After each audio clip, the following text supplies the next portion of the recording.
আমিও দোয়া চাই আপনাদের কাছে। এইখানে আমাকে মাননীয় প্রধানমন্ত্রী দায়িত্ব দিয়েছেন প্রশাসক হিসাবে, কিন্তু প্রশাসকটাই তো পার্মানেন্ট না। আমিও তো চাই যে আগামীতে আপনাদের খেদমত করার জন্য ঢাকার মেয়র হইতে চাই। তা আপনারা সহযোগিতা করবেন আমাকে। তা আপনাদের দোয়া চাই, আপনাদের সহযোগিতা চাই, যাতে আপনাদের সাথে থেকে, কারণ দীর্ঘদিন এই ঢাকা মহানগরীতে আছি, দীর্ঘদিন বিভিন্ন পর্যায়ে দায়িত্ব পালন করেছি। এখন একটা সুযোগ আসছে, যদি আপনারা মনে করেন যে আমার সাথে কাজ করা যায়, সহযোগিতা করা যায়, তাহলে আমার জন্য দোয়া করবেন।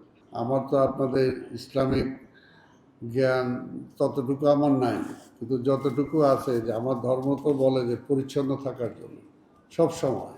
আমার যদি একটা ড্রেস থাকে, সেটাকে আমি পরিষ্কার করে কিভাবে করতে পারি, আমার ঘরটাকে কীভাবে পরিষ্কার রাখতে পারি, আমার আঙ্গিনাটাকে কীভাবে পরিষ্কার রাখতে পারি, এবং আমি কীভাবে সুস্থ থাকতে পারি। এটা কিন্তু ইসলাম ধর্ম এমন একটা ধর্ম যেটার মধ্যে জগতের এমন কিছু বাকি নাই যেটা ইসলাম ধর্মে নাই। সেটা যদি পরিপূর্ণভাবে আমরা পালন করি, তাহলে কিন্তু অসুখ বিসুখও হবে না, ভালো অবস্থায় থাকতে পারবো, সব কিছু থাকবে। এটার জন্য ঢাকা শহরের যে অবস্থা হয়েছে আপনারা জানেন, যে দীর্ঘ অনেকগুলো বছর এমন একটা অবস্থা ছিল যেটা এটা মা বাপ ছিল না। আজকে ড্রেনেজগুলোর কী অবস্থা, আজকে ময়লা আবর্জনার কী অবস্থা, লাইটের কী অবস্থা, এগুলো আপনারা জানেন। তা আমরা চাই যে আপনারা এই ব্যাপারে আমাদের একটু সাহায্য করেন। সেই সাহায্যটা হলো যে আপনারা বিভিন্ন সময় খুতবা দেন, বিভিন্ন সময় নামাজের আগে কথা বলেন, বা আপনার ছাত্রদের সাথে আপনাদের কমিউনিকেট হয়। আগে তো আমরা স্কুল কলেজে মাদ্রাসায় যারাই পড়তো ছোটো সময়, এই পরিষ্কার পরিচ্ছন্ন অভিযানে ছাত্ররা অংশগ্রহণ করত, শিক্ষকরা অংশগ্রহণ করত। আজকেও তো সেই অবস্থাটা আমাদের দরকার, সেই অবস্থাটা আমাদের দরকার। কারণ এখন আগামী দুই মাসের মধ্যেই বৃষ্টি হওয়ার সম্ভাবনা আছে।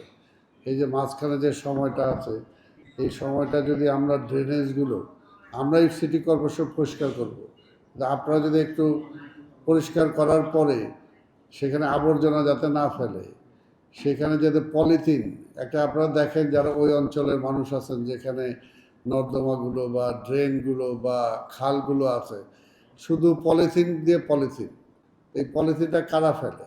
জনগণই ফেলে। জনগণ ফেলার কারণে সেখানে তো আবর্জনা এমনভাবে হয়ে যায় যে পানির প্রবাহটাই থাকে না। না থাকার কারণে ওইখানে মশার উৎপত্তি হয়। আজকে যে মশা একটা বিশাল একটা সমস্যা।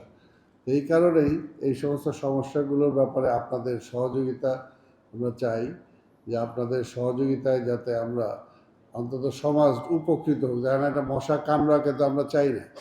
আমাদের কর্মীরা মশার ওষুধ দিতেছে, বা অনেক জায়গায় আপনারা এটাও করতে পারে যে লোকালি আমাদের অফিসাররা যায়, আমাদের কর্মীরা যায়, কাজগুলো করে। কোথাও যদি প্রপারলি না হয়, সেটাও যদি আপনারা আমাদেরকে ইনফর্ম করেন, তাইলেও কিন্তু অনেক যে আপনার মাদ্রাসার কাছাকাছি এই অবস্থা, আপনি যদি আমাদেরকে জানান, আমাদের অফিসাররা সেখানে যাবে।